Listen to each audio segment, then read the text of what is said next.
ಇಬ್ಬರಲ್ಲಿ ನಿಮ್ಗೆ ಏನಾದ್ರು ಖರ್ಚಿಗೆ ದುಡ್ಬೇಕು ಅಂದರೆ ಯಾರ ಹತ್ರ ವಸೂಲಿ ಆಗುತ್ತೆ ಬೇಗ?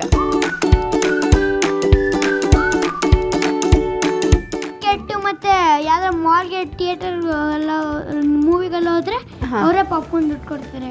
ದೊಡ್ಡಮ್ಮ. ಓಕೆ. ಸೊ ಯಾವ್ದ್ಯಾವ್ದಕ್ಕೆಲ್ಲ ನೀನು ಇಸ್ಕೊಂತೀಯ ದೊಡ್ಡಮ್ಮನ ಹತ್ರ? Biscuit, chocolate, movie, popcorn. Okay. ದೊಡ್ಡಪ್ಪನ ಕೇಳಲ್ಲ? ಕೇಳ್ತೀನಿ. ಓಕೆ. ಸಣ್ಣ ವಿಚಾರಕ್ಕೂ ಕೂಡ ಸಡನ್ನಾಗಿ ಕೋಪ ಮಾಡ್ಕೊಳ್ಳೋದು ಯಾರು? ಸೊ ಭುವನ್ ಅವರೇ, ಅಮ್ಮನ ಫೋಟೋ ಹಿಡ್ಕೊಂಡಿದ್ದೀರಾ ನೀವು, ಅಪ್ಪನ ಸೇಫ್ ಮಾಡ್ತಿದ್ದೀರಾ? ಪಪ್ಪ ಮಾತಾಡಿದಾಗೆಲ್ಲ ಕ್ಯಾಶುಯಲ್ ಆಗೇ ಮಾತಾಡ್ತಾರೆ. ಆ ಮೂಡಲ್ಲೇ ನಾವು ಮಾತಾಡೋಕೆ ಹೋಗೋದೇ ಅವ್ರು ಆ ಮೂಡಲ್ಲಿ ಇದ್ದಾಗ. ಬಟ್ ಅಮ್ಮನ ಎವ್ರಿ ಡೇ ನೋಡ್ತಿರ್ತೀವಲ್ಲ, ಸೊ ಅದು ಐ ಫೀಲ್ ಅಮ್ಮ ಲ್ಯಾಶ್ ಔಟ್ ಮೋರ್ ದೆನ್ ಪಪ್ಪ. ಅವಳಿಗೆ ಕೋಪ ಬಂದಾಗ ಏನು ಮಾಡ್ತಾಳೆ ಅಂತ ನೀವು ಕೇಳಲಿಲ್ಲ. ಹೇಳಿ, ಏನು ಮಾಡ್ತಾರೆ ಪ್ಲೀಸ್? ಏನು ಮಾಡ್ತೀನಿ?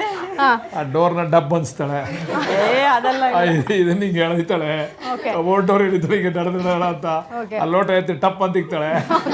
ಅವಾಗ ಅರ್ಥ ಆಯ್ತದೆ, ಓ ಇವಳು ಯಾಕೋ ರಾಂಗ್ ಆಗವಳೆ ಅಂತ. ಸೈಲೆಂಟಾಗಿ ಇದ್ಬಿಡ್ತೀವಿ ಆ ಟೈಮಲ್ಲಿ, ಏನೋ ಮಾಡ್ಕೊಳ್ತೀವಿ.